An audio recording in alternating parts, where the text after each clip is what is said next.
Day 2, baby! Oh man, what have we done?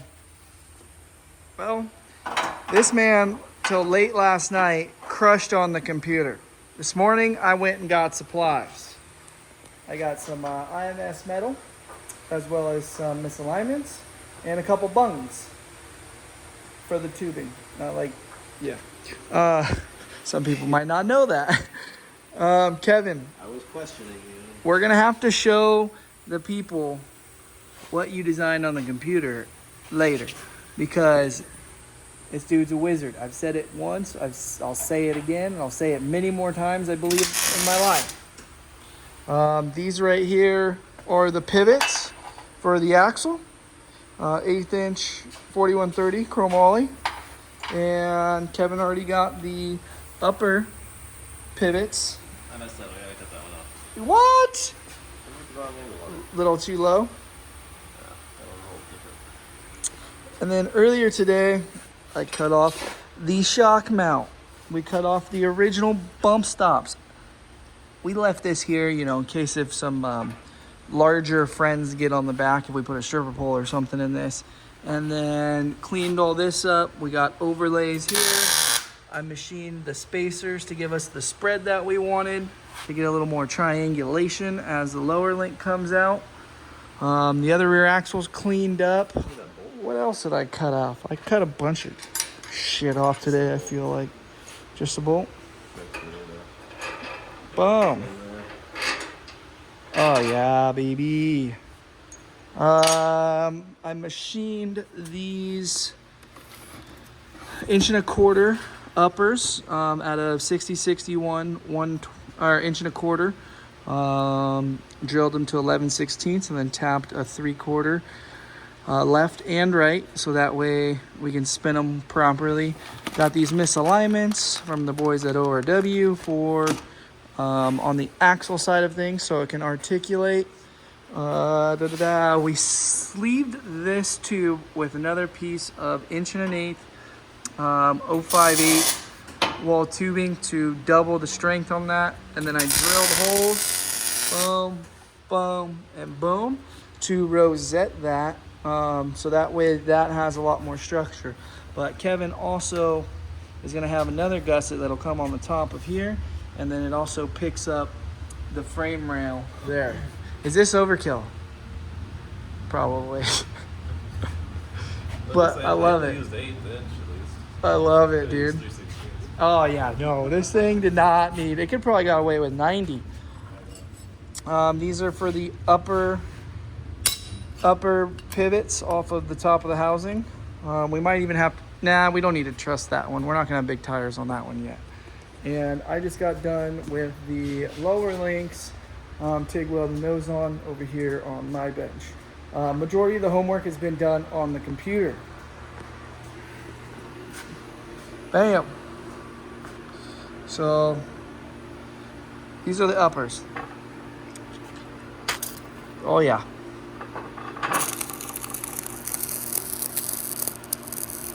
She's hot. I just got done burning this girl in. We got some other badass billet ZRP parts for that girl, which we'll get more into that. Next up, we're gonna show you guys the computer rendering. We're gonna keep jamming and show you guys what it's gonna cycle. Kind of Kevin playing around with this thing on the computer and getting it to this point. Super friggin' excited. But day 2. Mini truck! Mini truck! What do we name it? The baby shark? I don't know. The mini shark? The micro shark? I don't know. We still haven't called it anything yet. The minnow shark. The minnow shark? I think that has to be like That makes sense. the other like small boat we're building Yeah. with my boy Peter. But we'll get back to the computer next. Here's the 4-link that we designed that we are going to be installing. 8-inch king coilover, billet uppers and lowers, and she's cycled out how much travel? 10 inches. 10 inches of travel With an 8-inch shock. With an 8-inch shock with how it's leaned over. And it might then, not get all 10 because the tire hits the bed though. We're gonna find out. We can't get any more droop than that with a drive shaft. So that's how much drive shaft plunge you got in there? Like a 1/4 of an inch. That ain't shit, dog. You were gonna sleeve that thing and be dialed, dude. Let's go. A little shock mounts tie into the factory cross member. And then another little cross member that comes up off of it right there. That's gangster. From this moment forward, there's no turning back for this drive shaft. However, there are a couple weights on it here and here. So I've used a acrylic paint pen and I marked a center line so I can line it back up. So this thing hopefully isn't too far out of balance when I sleeve over it. I might even just get rid of those, to be honest, and sleeve over the whole thing. This does not have to live for actually this does have to live for the big axle, but the big axle might require it to be shortened. So you can see, I want to make it work, but I need it to work twice. Once for the small axle, and once for the big axle. No turning back, boys and girls. Unfortunately, this is not going to sit flat on here. So I'm going to get something to space it up with. I decided to do it differently. I decided to use the bandsaw, so the ears of the yoke can, sit nice and flat. That looks about center to me.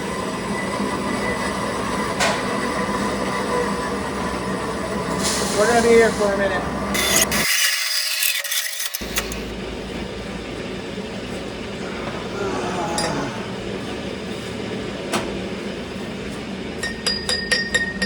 Now I just hope I have material to go over it. I should have probably looked for that first, but I'm pretty sure I have something that'll go over it or inside of it. Either way, no big deal. It's tight like a tiger. 2 1/4, 120 wall. The longest would be, I think the longest is like 2 3/8. Shortest should be like 19 and like 7/8. Wait, what? Center to center. So basically, you gotta make it 20 3/8. Yeah, but I don't know what. Well, before I stuff this thing in, Well, we need to cycle it like with the plunge in the actual car first. Once the links are hooked up before we actually arrive there. I just wanted to male female it, It get it dialed to where this can be checked off the list next. Look at that drive shaft, dude. This is like some thin wall, mild steel bullshit.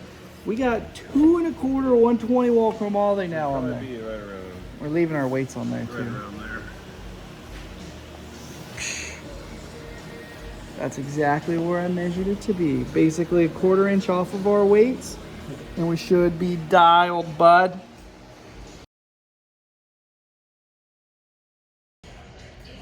According to the man Kev Dog, these link pivots, once the pinion angle is perfectly 0, I'll put an angle finder on the bottom of this, making sure that the bigger spread is facing towards the front of the vehicle. Then I'm lining these guys up with the other side. Get this back on there. Oh. Money, honey. Now I'll just tack weld in this bad boy in this position that I'm currently in. It's gonna be a fun one.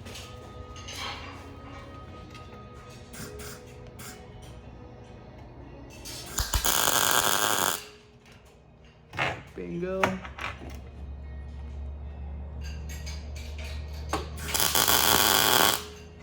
Bongo. Tell me what this angle is. Tell me what this angle is. Oh, man. Jumping around a tiny bit on me, but it's okay. That is still super freaking close. Kevin's bending up the upper pivots for the upper forelink right now. Hey, where was your angle finder at?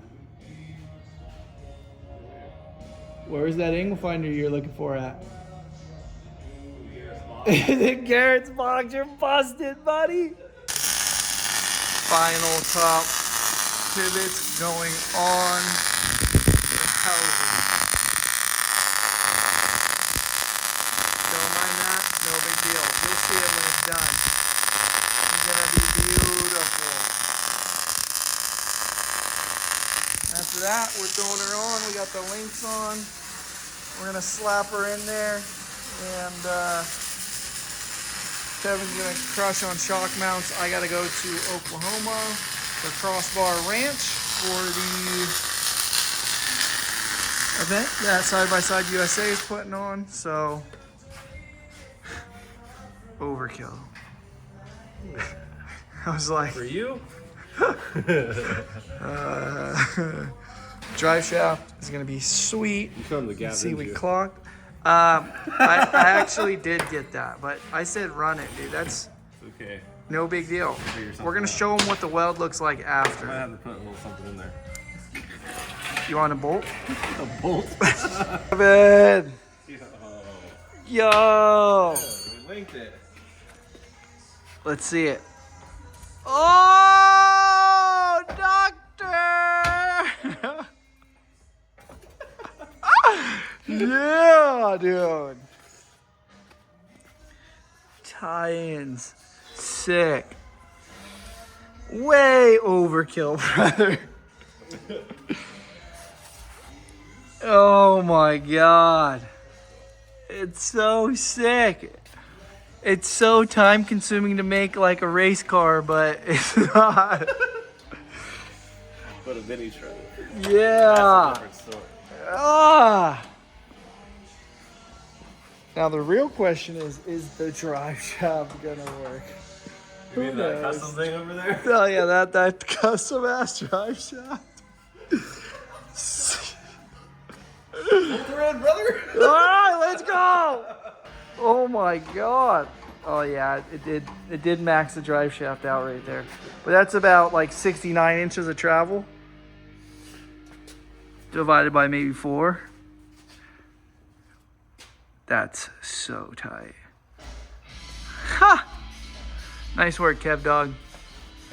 Nice freaking work. Let's see. Oh, yeah, she binds a little right there. Drive shaft. Oh yeah, because it's a little too long. Yep, because it's still too long, but that's sick. Yeah, boys. I mean, I don't know if I've ever seen a better 4-link system like this on a Suzuki Carry. I don't know. I haven't. Me either, especially utilizing the stock pivots for the front leaves, the crossbar for the brake lines and other shit that we cut off no longer exists. But who wants a kit? Kevin, we did it. 2 days, we linked a Suzuki Carry. It's done deal. I was smashing through the yard yesterday morning in this thing. Oh I my. don't think it's gonna go. It's gonna hit the bed. That's okay. Oh my God, Kevin. Don't even look at it. No. What is this? It's a mini truck. It's a Suzuki Hammerhead. God. Bro, okay. So, let's explain to the people how we're making this work. So, there's a bumper too. we need to be able to have this removable to get it powder coated. Right. So, the bumper and the cage are going to be separate. So we're gonna make this flange connecting plate here onto this thicker material at the door jamb, where the bumper will unbolt from here, and from down here have like some sort of tab deal coming to the chassis. Yep.